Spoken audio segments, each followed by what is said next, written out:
मैं सिवान की बात नहीं कर रहा हूँ, स्पेशली मैं बढ़िया की फिलहाल बात कर रहा हूँ। बाकी विधानसभा में भी चर्चा की जाएगी। अब मैं तो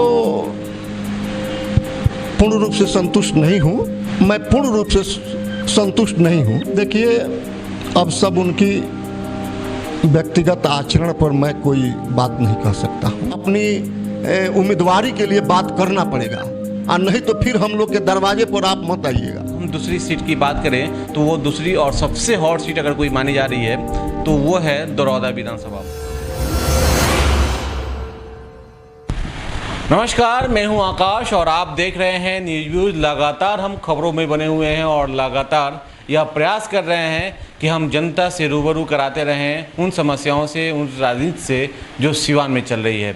चलिए, अब आज हम बात करेंगे सिवान के जदयू के जिला अध्यक्ष इंद्रदेव सिंह पटेल जी से। सिवान में इन दिनों क्या चल रहा है और राजनीतिक सरगर्मियां कैसे तेज होती जा रही हैं, किन किन सीटों पे ये चुनाव लड़ेंगे, हर सीटों पे हम लोग थोड़ी थोड़ी बात करेंगे और चर्चा करेंगे कि सिवान में कितनी मजबूत खड़ी है जदयू। हमारे साथ इंद्रदेव पटेल जी हैं, आपका स्वागत है न्यूज व्यूज के इस स्टूडियो में। सबसे पहले मैं आपसे जानना चाहूँगा कि लगातार आप जुड़े हुए हैं, जनता के बीच जा रहे हैं और यहाँ जिला अध्यक्ष भी हैं। आपको क्या लगता है कि सिवान में मजबूती के साथ जदयू अपना पैठ बना पाएगी? पहले तो आपको और आपके चैनल को बहुत बहुत धन्यवाद, और आपके दर्शक बंधु को भी बहुत बहुत शुभकामनाएं।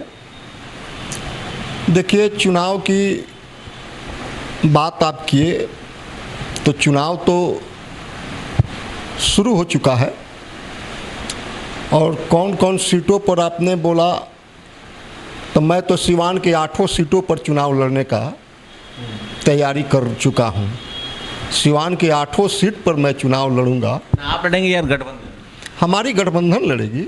गठबंधन के तहत पार्टी गठबंधन के द्वारा 8 सीट पर तैयारी कर लिया है, और हम लोग चुनाव का अब इंतज़ार ही कर रहे हैं। कोई हम लोग को तैयारी में कमी नहीं रह गई। बिल्कुल तैयारी इन्होंने करी है और इंतजार है चुनाव का कि चुनाव आएगा और ये लोग मजबूती से खड़े होकर अपने पक्ष में जनता को कर लेंगे। लेकिन अब हम कुछ सीटों पे चर्चा करेंगे। अगर हम बात करें यहाँ विधानसभा सीटों की तो यहाँ टोटल 8 विधानसभा सीट है, जिसमें 4 बीजेपी चुनाव लड़ती है गठबंधन के अनुसार और 4 जदयू लड़ती है। फिलहाल जो जदयू की सीटें हैं उस पर हम चर्चा करते हैं। पहली अगर सीट और सबसे चर्चित सीट की बात करें तो वो सीट है बढ़िया विधानसभा, जहां के वर्तमान के विधायक जदयू के सर श्याम बहादुर जी हैं। सर श्याम बहादुर जी इसलिए कि नीतीश जी उन्हें सर कहते हैं। अब क्यों कहते हैं ये तो खैर नीतीश जी ही बताएंगे, लेकिन हम जिला अध्यक्ष जी से भी पूछना चाहेंगे कि आखिर में सर श्याम बहादुर जी इतने सालों से वहाँ पे विधायक हैं, किया क्या उन्होंने? अब तो उन्होंने क्या किया है यह तो आपको देखने का अधिकार है, और आप देख सकते हैं। हमारी सरकार 15 साल से है। सरकार के द्वारा जितना भी विकास हुआ है वह सब लोग बोल रहे हैं।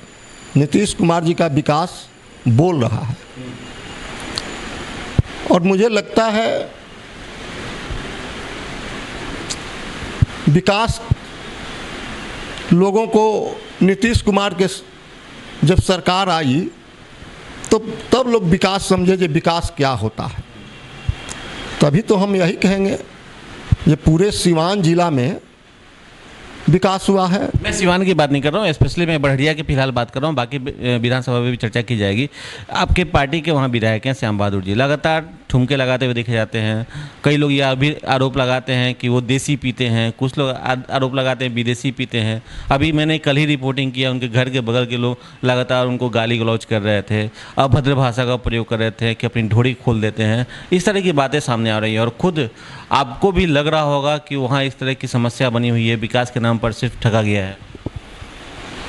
देखिए, अब सब उनकी व्यक्तिगत आचरण पर मैं कोई बात नहीं कह सकता हूँ। और विकास की जो बात रही एक माननीय सदस्य का, तो वह तो आवंटन मिलता है, ऐच्छिक मद होता है, और ऐच्छिक मद के द्वारा वह कार्य कराया जाता है, उसका हिसाब वही दे सकते हैं। चूँकि हम पार्टी के संगठन का काम हम देखते हैं और संगठन का काम से हमको फुर्सत नहीं मिलता है। संगठन के नाते आप सब सर्वोपरि हैं, जिला अध्यक्ष हैं, तो आप संतुष्ट हैं क्या उस विधायक के नीति और रणनीति और कार्यों से? ये जानना चाहता हूँ। मैं तो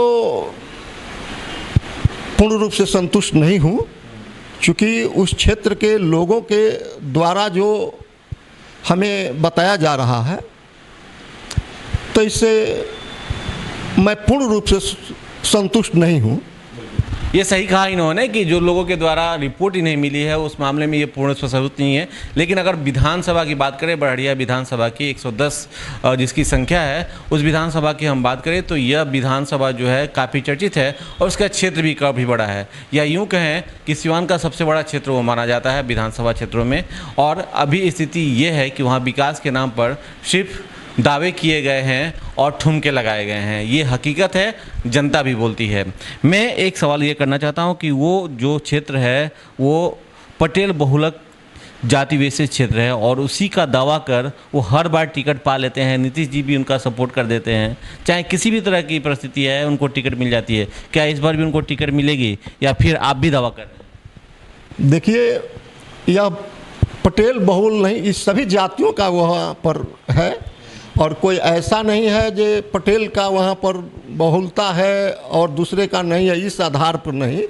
क्योंकि वह माननीय विधायक जी पहले जीरादेई से चुनाव जीते थे 2005 में, तो परिसीमन जब बदला, पचरुखी प्रखंड में उनका घर पड़ता है और पचरुखी और बड़हरिया प्रखंड का 22 गो पंचायत और पचरुखी का 18 गो पंचायत मिलाकर 40 पंचायत का बड़हरिया विधानसभा बन गया। तो उनका वहाँ पर मतलब कहिए जो होम विधानसभा बोलने लगा, तो होम विधानसभा बोलने लगा तो सीटिंग के नाते उनको वहाँ पर मौका मिला और उन्होंने बड़हरिया से फिर चुनाव लड़ा। इस बार आपका दावा भी है? अब देखिए, मेरा दावा तो पार्टी के कार्यकर्ताओं और जनता के आग्रह पर मैंने अपना बायोडाटा रख दिया है और दावा तो बहुत कुछ मैं नहीं करता हूँ। मैं किसी चीज़ का दावा नहीं करता हूँ। मैं तो एक कार्यकर्ता हूँ पार्टी का, और पार्टी के कार्यकर्ता क्षेत्र के जो शुभचिंतक हैं, पार्टी के समर्थक हैं और जो पार्टी के लिए जो दिन रात लगे हुए हैं लोग, उन लोगों की, वे लोग की बड़ी प्रेशर थी जी आपको प्रदेश में अपनी उम्मीदवारी के लिए बात करना पड़ेगा और नहीं तो फिर हम लोग के दरवाजे पर आप मत आइएगा। तो उन लोगों के दबाव में हमने एक अपनी बायोडाटा जो आवेदन कहिए वह मैं प्रदेश अध्यक्ष आदरणीय वशिष्ठ नारायण सिंह जी को और राष्ट्रीय अध्यक्ष आदरणीय नीतीश कुमार जी को मैं भेज दिया हूँ। बिल्कुल, ये एक बहुत बड़ी बात है कि इन्होंने बड़हरिया विधानसभा से दावा किया है। ये माध्यम है कि उन्होंने अपना एप्लीकेशन दिया है कि ये भी चुनाव लड़ना चाहते हैं और स्थानीय लोगों का दबाव है। फिलहाल जो स्थिति है वो आपके सामने है कि चुनाव क्या होगा। अगर हम दूसरी सीट की बात करें तो वो दूसरी और सबसे हॉट सीट अगर कोई मानी जा रही है तो वो है दरौदा विधानसभा। दरौदा विधानसभा में अभी स्थिति ये है कि वर्तमान के जो बीजेपी समर्थित व्यक्ति हैं, नेता हैं, वही वहाँ के विधायक हैं जिनका नाम कर्णजीत सिंह उर्फ प्यार सिंह हैं। उन भी दावा कर रहे हैं कि वो वहाँ चुनाव लड़ेंगे बीजेपी पार्टी से और बीजेपी उन्हें समर्थन भी कर रही है। और दूसरी तरफ सांसद के पति जो बाहुबली भी माने जाते हैं अजय सिंह, वो भी वहाँ से चुनाव लड़ने की बात कर रहे हैं, लगातार क्षेत्र में घूम रहे हैं और उनका ये कहना है कि ये जदयू का सीट है और यहाँ से जदयू टिकट लगेगी और लड़ेंगे अजय सिंह। आप क्या कहेंगे? देखिए, वह तो हमारे यानी कि परंपरागत सीट रहा है दरौदा, तो अब ये गठबंधन की बात है और गठबंधन के नेता आदरणीय नीतीश कुमार जी हैं और वहाँ पर हमारे गठबंधन के उम्मीदवार श्री अजय कुमार सिंह जी थे और वहाँ पर इसी गठबंधन के तहत जो पार्टी है भारतीय जनता पार्टी, उस पार्टी के कार्यकर्ता रहे जो अभी वर्तमान विधायक हैं, उन्होंने हम लोग के बहुत शुभचिंतक भी थे, हम लोग के बहुत प्रिय भी थे। लोकसभा चुनाव में उन्होंने बहुत बढ़ चढ़कर हम लोग को मदद भी किया था।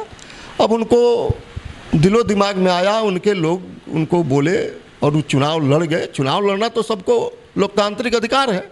वे चुनाव लड़े और वहाँ की जनता में जीत भी गए और अभी भारी मतों से जीते हैं। तो अभी क्या लगता है कि अजय सिंह को लोग स्वीकार करेंगे क्या? देखिए, वहाँ पर स्वीकार करने की जहाँ तक बात है, जनता उस समय एक अफवाह में पड़ गई और वह एक चुनाव में एक अफवाह बड़ा माने एक कहिए तो आदमी को डुबा भी देता है और अफवाह से आदमी को बहुत चीज़ मिल भी जाता है।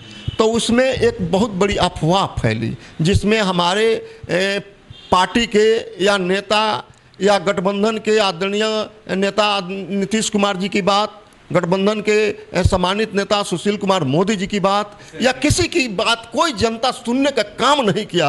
अब वे लोग अब इस समय क्या ये तो है कि रोष हो सकता है अजय सिंह के प्रति।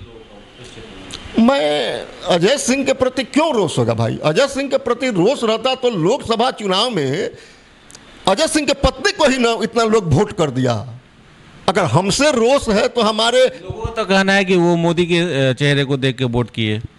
मोदी जी का चेहरा तो ये भी तो मोदी जी के ही चेहरा थे। विधानसभा चुनाव में मोदी जी के गठबंधन के ही उम्मीदवार कोई है। ये करना चाहता हूँ कि अभी अगर वहाँ से बीजेपी अपना पार्टी उम्मीदवार घोषित कर देती है तो क्या आप उसका समर्थन करेंगे, क्योंकि आपकी पार्टी को वहाँ नहीं सीट मिलती है? देखिए, बीजेपी, एलजेपी और जेडीयू का गठबंधन है, तो उस गठबंधन के तहत कोई भी किसी सीट पर उम्मीदवार होगा तो पूरा गठबंधन के लोग एकजुट होकर काम करेंगे। 8 सीट पर कहीं कोई मतभेद नहीं होगा। हमारे नेता का निर्णय होगा और यहाँ सारी चीज स्वतः अपना काम करना शुरू कर देगा। कोई मतभेद किसी से नहीं होगा। फिलहाल आप यहाँ के 4 सीटों पे दावेदारी कर रहे हैं, वो 4 सीटें क्या क्या हैं और कौन कौन सी है, और वहाँ पे दावेदारी अगर होती है तो क्या पूर्व के जो प्रत्याशी है वही उम्मीदवार होंगे या फिर नए किसी को लाया जाएगा?